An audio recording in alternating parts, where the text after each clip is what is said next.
Berjarak kurang lebih 13 km dari pusat kota Yogyakarta, Pleret, salah satu kelurahan di Kabupaten Bantul ini, pernah menjadi ibu kota kerajaan Mataram Islam.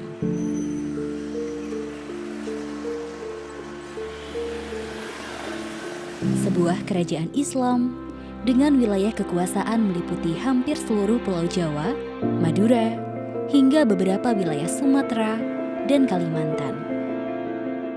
Pleret ini adalah wilayah administratif di Kabupaten Bantul. Pleret ini luasnya kurang lebih 425,16 hektar. Ada 11 pedukuhan, yang mana toponimnya hampir sama seperti posisi kerajaan masa lalu. Ada namanya Gunungan, ada Trayeman, ada Gunung Kelir, ada Kauman, ada Kedaton, ada Pungkuran, ada Kerto, dan lain sebagainya. Wilayahnya unik, diapit dua buah sungai, yaitu Sungai Opak dan Gajah Wong, yang dulu pernah ditambah menjadi Segoroyo Yasannya Pleret, yang saat ini menjadi namanya Kelurahan Segoroyo. Jejak perjalanan Mataram Islam dalam upaya mempertahankan kekuasaannya dengan memindahkan pusat pemerintahan terekam dalam artefak yang masih dapat ditemukan saat ini. Kota Pleret memang mantan ibu kota, lokasi ibu kota kerajaan Mataram Islam. Sementara Mataram Islam dulu kan belum tidak hanya ada di sini, tapi kan diawali di Kota Gede. Jadi Kota Gede itu kan Mataram Islam dulu munculnya bukan langsung serta-merta menjadi kerajaan, tapi dia itu kan sebuah wilayah pemukiman hadiah dari Sultan Pajang. Kita menduga bahwa disinilah lokasi Kerto itu dengan beberapa indikasi catatan sejarah, baik itu dari Babad maupun dari catatan delegasi VOC yang datang saat itu. Mereka mendeskripsikan wilayah lokasi Keraton Kerto. Yang kita duga memang adalah di Dusun Kerto saat ini di Kelurahan Pleret. Dan kita melakukan penggalian di situ, ada beberapa indikasi memang bahwa itu ada Keraton Kerto di situ. Meskipun ternyata sisanya sangat sedikit. Dan di situs itu, di lokasi Dusun Kerto, ada suatu daerah yang dikenal oleh masyarakat namanya Lemah Duwur. Istilahnya itu kan tanah yang tinggi. Dan di situ ada umpak, 3 buah umpak besar yang kita duga, akhirnya kita interpretasi di situ adalah bekas Keraton Kerto. Di Lemah Duwur itu kalau dalam komponen keraton kan Sitinggil. Dan di situ ada umpak yang sangat besar, dan umpak itu saat ini di lapangan di situs cuma ada 2. Yang satu umpak dipindah ke Taman Sari menjadi Masjid Soko Tunggal. Dan masjid umpak yang sangat besar yang belum pernah ada sampai sekarang tandingannya, dimensinya itu kita interpretasi sebagai situs tempat Keraton Kerto. Mataram Islam mencapai puncak kejayaannya pada masa pemerintahan Sultan Agung Hanyokrokusumo dengan Kerto sebagai ibu kota kerajaannya. Kemegahan Keraton Kerto memang tak bisa disaksikan secara langsung saat ini.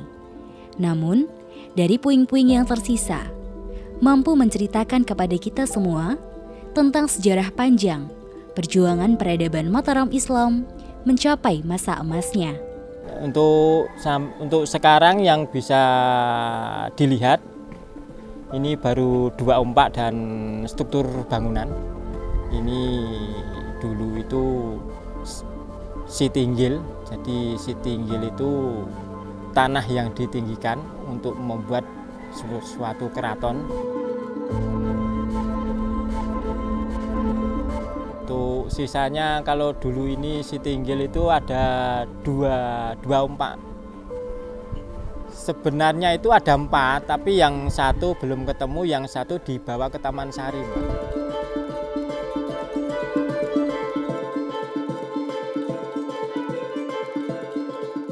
Jadi ini sama tanah warga itu dulu tingginya ini diperkirakan dulu waktu simbah saya itu 3 meter, Mas. Dulunya, jadi Sitinggilnya ini 3 meter dulunya. Ini batu umpaknya, Mas. Ini batu umpak. Jadi ini batu umpak, batu bangunannya Soko Guru. Jadi kalau sekarang joglo ini tengahnya. Nah, ini penguncinya, Mas, ini. Ya, penguncinya segini. Diperkirakan itu lebarnya segini, Mas, untuk bangunannya, jadi 40 cm kayunya, Pak. Jadi ini penguncinya biar enggak goyang-goyang. Jejak fisik kejayaan Sultan Agung memang nyaris hilang tak bersisa.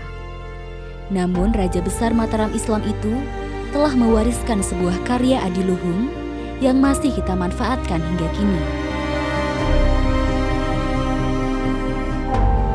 Masa-masa yang paling menonjol, masa-masa Sultan Agung di Kerto itu adalah pada saat peristiwa penyerangan beliau ke hegemoni asing VOC di Batavia tahun 1625. Itu mungkin bisa dibilang bahwa itulah serangan-serangan awal pertama kali terhadap VOC. Kemudian di masa Sultan Agung di Kerto ini beliau membuat suatu inovasi besar yang paling signifikan, yaitu menciptakan penanggalan Islam Jawa yang gabungan antara penanggalan Islam dengan penanggalan Hindu Saka. Itu digabungkan Hijriah dan Saka menjadi tahun Jawa. Itu masa-masa beliau saat beliau di Kerto.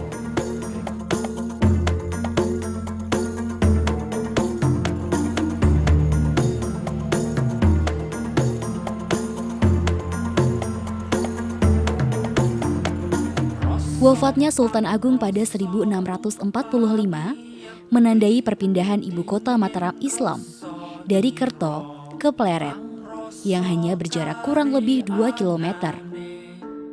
Raden Mas Sayyidin yang bergelar Kanjeng Susuhunan Prabu Amangkurat Agung atau lebih dikenal sebagai Amangkurat I merupakan putra mendiang Sultan Agung yang memprakarsai pemindahan ibu kota ini.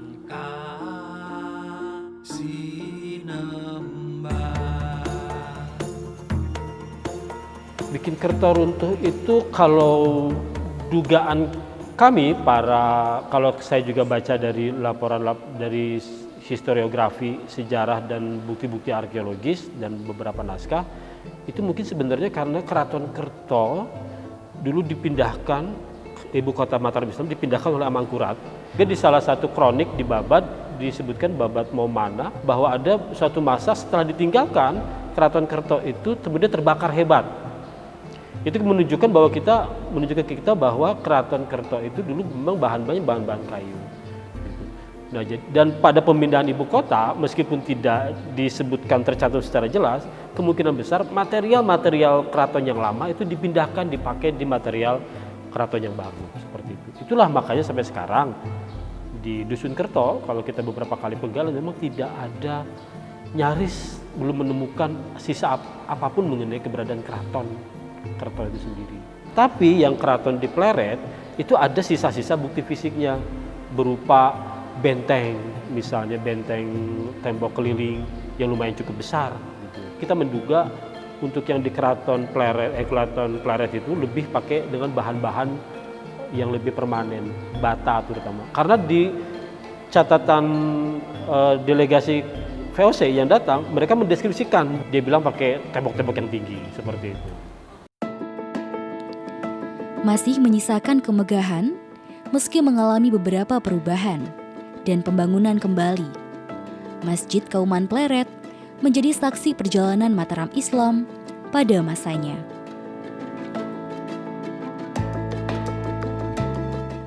Situs ini ditemukan pada saat itu memang simbah kami sudah merawat dari awal, bahwasanya simbah kami sudah tahu bahwa ini merupakan suatu situs peninggalan pada masa Amangkurat, bahwa ini adalah suatu masjid agung pada saat itu.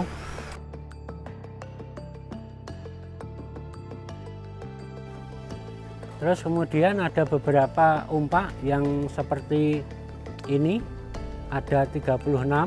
Ini kebetulan dari umpak-umpak ini yang kita temukan untuk saat ini itu ada 29.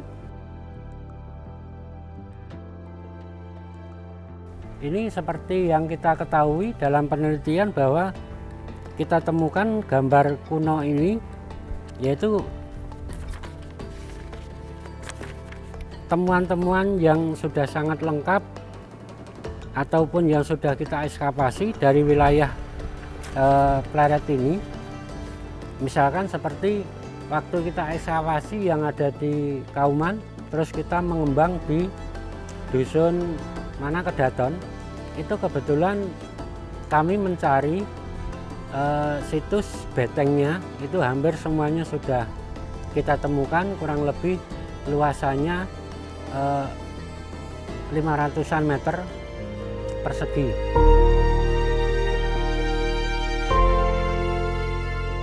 Melacak jejak Mataram Islam, mengingat kembali sejarah besar yang lahir dari bumi Projo Taman Sari.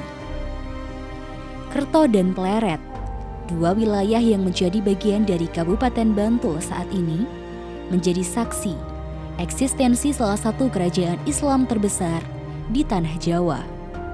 Ya, karena Kerto Pleret itu adalah tempat lokasi ibu kota, pusat pemerintahan Mataram Islam periode kedua dan ketiga ya. Karena periode pertama itu Kota Gede. Mataram Islam itu periode kedua dan ketiga itu pusat ibu kotanya ada di sini. Yaitu sebagai bagian dari identitas. Apalagi mungkin identitasnya sebagai orang Jogja atau dalam konteks itu orang Bantul. Bahwa di Bantul itu ternyata ada tiga bekas ibu kota di wilayah Bantul sendiri gitu. Dan itu menarik menurut saya. Dan bahwa sisa-sisanya memang sedikit atau terbatas juga itu juga menarik untuk dipelajari gitu. Jadi saya kira itu menjadi catatan sejarah juga. Pleret sebagai kota raja, sebagai ibu kota yang dulu mungkin pernah jaya, kalau ibaratnya ibu kota yang hilang saat ini akan kita bangkitkan lagi semangatnya.